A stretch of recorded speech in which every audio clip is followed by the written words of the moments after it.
Hey everyone. How could I not go live when the memo has just been released, right? I am going to open up my chat and do the best I can to monitor that as we go along.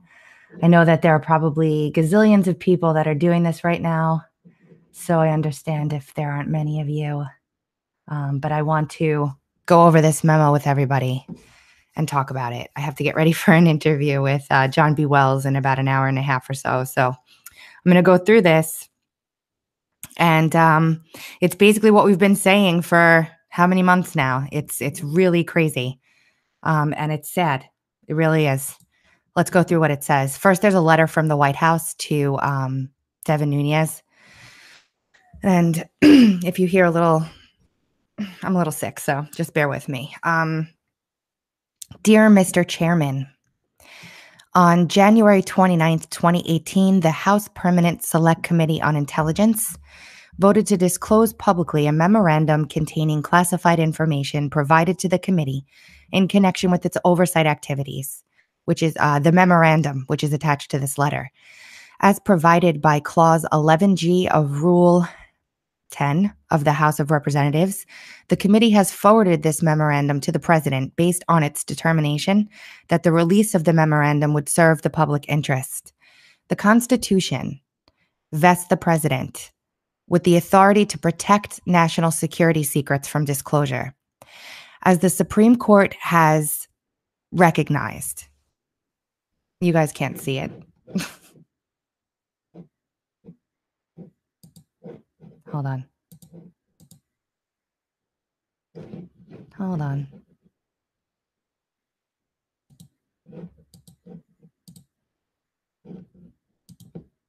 Sorry about that.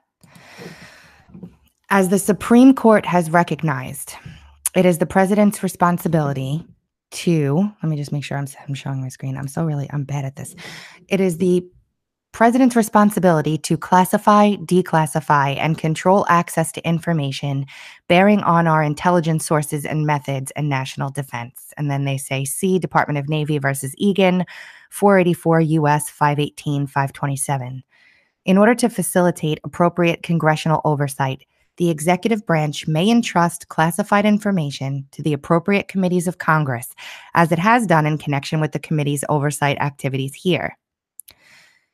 The executive branch does so on the assumption that the committee will responsibly protect such classified information consistent with the laws of the United States. The committee has now determined that the release of the memorandum would be appropriate.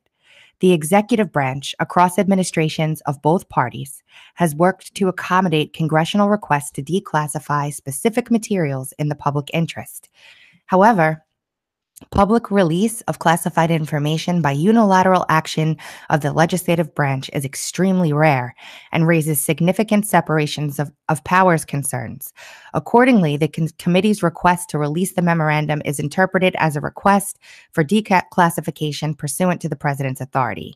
In other words, he wouldn't usually step in and just do this without the committee coming to him first and saying, hey, this needs to come out. This needs to come out. The President understands that the protection of our national security represents his highest obligation. Accordingly, he has directed lawyers and national security staff to assess the declassification request consistent with established standards governing the handling of classified information, including those under Section 3.1D of Executive Order 13-526. Those standards permit declassification when the public interest in disclosure outweighs any need to protect the information. The White House review process also included input from the Office of the Director of National Intelligence, the ODNI, and the Department of Justice. Consistent with this review and these standards, the President has determined that declassification of the memorandum is appropriate. Based on this assessment, and in light of the significant public interest in the memorandum, the President has authorized a declassification of the memorandum. To be clear, the memorandum reflects the judgments of its congressional authors.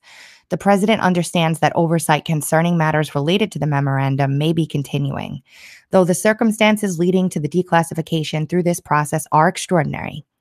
The executive branch stands ready to work with Congress to accommodate oversight requests consistent with applicable standards and processes, including the need to protect intelligence sources and methods. Let's see what this says. There's a footnote here, and it references a couple of other administrations. I have to dig into that, but I wanted to get into the memo. And here we go. Here we go. Here's the memo, guys. Here's what the Democrats were so afraid of. Joey, if you don't think this is valuable, you don't have to watch it. I'm just letting you know. Okay. The purpose of the memo. This memorandum provides members an update on significant facts relating to the committee's ongoing investigation into the Department of Justice and Federal Bureau of Investigation and their use of the Foreign Intelligence Surveillance Act during the 2016 presidential election cycle. Our findings, which are detailed below, 1, raise concerns with the legitimacy and legality of certain DOJ and FBI interactions with the FISA court, and 2, represent a troubling breakdown of legal process established to protect the American people from abuses related to the FISA process. Investigation update. On October 21st, 2016, DOJ and FBI sought and received a FISA probable cause order, not under Title VII, which I believe is the title that says it's a national security threat, authorizing electronic surveillance on Carter Page from the FISA court. Page is a U.S. citizen who served as a volunteer advisor to the Trump presidential campaign. Consistent with requirements under FISA, the application had to first be certified by the director or deputy director of the FBI. It then required the approval of the Attorney General, Deputy Attorney General, or the Senate-confirmed Assistant Attorney General for the National Security Division.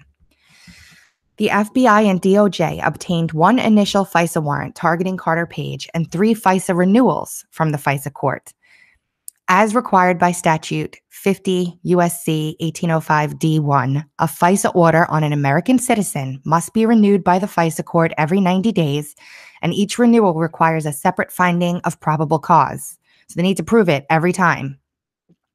Then Director James Comey signed 3 FISA applications in question on behalf of the FBI, and Deputy Director Andrew McCabe signed 1. Then DAG Sally Yates, then Acting DAG Dana Bonte, and DAG Rod Rosenstein each signed 1 or more FISA applications on behalf of the DOJ. Due to the sensitive nature of foreign intelligence activity, FISA submissions, including renewals, before the FISA court are classified.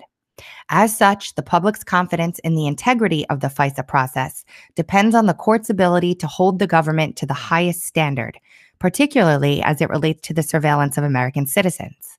However, the FISA court's rigor in protecting the rights of Americans, which is reinforced by a 90-day renewals of surveillance orders, is necessarily dependent on the government's production to the court of all material and relevant facts. This should include information potentially favorable to the target of the FISA application that is known by the government. In other words, if they have something that says, well, maybe we don't need a FISA warrant, they still have to present the positive information and the negative information. They can't just present one side or leave things out. In the case of Carter Page, the government had at least 4 independent opportunities before the FISA court to accurately provide an accounting of the relevant facts. However, our findings indicate that, as described below, material and relevant information was omitted. Now, this is where it gets really juicy. Bad news. The dossier compiled by Christopher Steele dossier, on behalf of the Democratic National Committee and the Hillary Clinton campaign, formed an essential part of the Carter Page FISA application. Steele was a longtime FBI source who was paid over $160,000 by the DNC and Clinton campaign via the law firm Perkins Coie and research firm Fusion GPS to obtain derogatory information on Donald Trump's ties to Russia. Neither the initial application in October of 2016 nor any of the renewals disclose or reference the role of the DNC, Clinton campaign, or any party/campaign in funding Steele's efforts, even though the political origins of the Steele dossier were then known to senior DOJ and FBI officials. So they freaking omitted the fact that it was a political hit job. They just didn't tell them. Probably because Steele was used as a source for the FBI. That's my assumption. The initial FISA application notes Steele was working for a named U.S. person, but does not name Fusion GPS and Principal Glenn Simpson, who was paid by a U.S. law firm, Perkins Coie, representing the DNC, even though this was known by the DOJ at the time that political actors were involved with the Steele dossier. The application does not mention Steele was ultimately working on behalf of and paid by the DNC and the Clinton campaign, or that the FBI had separately authorized payment to Steele for the same information. Wow. So the FBI was paying Christopher Steele to do this at the same time as the DNC and Perkins Coie was paying. And even maybe Obama for America with $900 and something thousand. You're right. This information was all, we know all this stuff already. This is stuff we know, but this is formalizing it. And there's a couple things in here that we don't know, okay? And this is the actual memo. 2, the Carter Page FISA application also cited extensively a September 23rd, 2016 Yahoo News article by Michael Isikoff, which focuses on Page July 2016 trip to Moscow.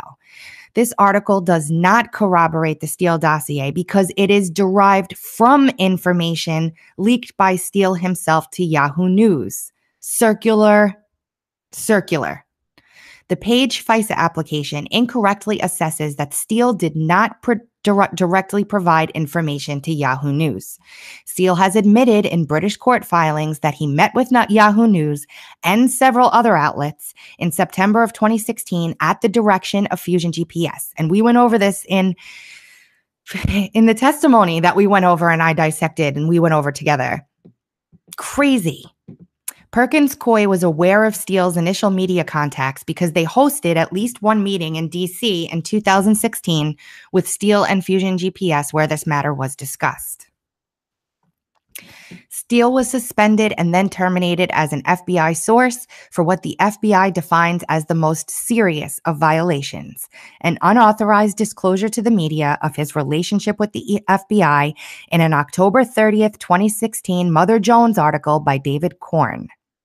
Steele should have been terminated for his previous undisclosed contact with Yahoo and other outlets in September, before the Page application was submitted to the FISA court in October, but Steele improperly concealed from and lied to the FBI about those contacts. Do you remember what I did in the testimony? I kind of went off and I was like, he basically, they found out that the FBI was reinvestigating Hillary Clinton in October, and Steele said, and Simpson said, this can't stand. If they're going to influence an election, so are we. Yeah. That's what this is all about right here in bullet A. B. Steele's numerous encounters with the media violated the cardinal rule of source handling, maintaining confidentiality, and demonstrated that Steele had become a less than reliable source for the FBI. You got to wonder what he's ever told them in the past that wasn't politically motivated.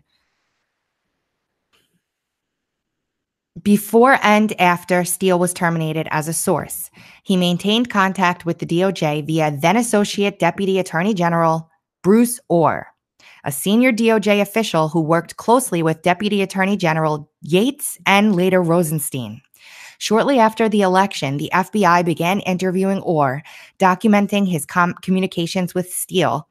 For example, in September of 2016, Steele admitted to Orr his feelings against then-candidate Trump when Steele said he was, quote, was desperate that Donald Trump not get elected and was passionate about him not being president. Why? This clear evidence of Steele's bias was recorded by Orr at the time and subsequently in official FBI files, but not reflected in any of the Page FISA applications. So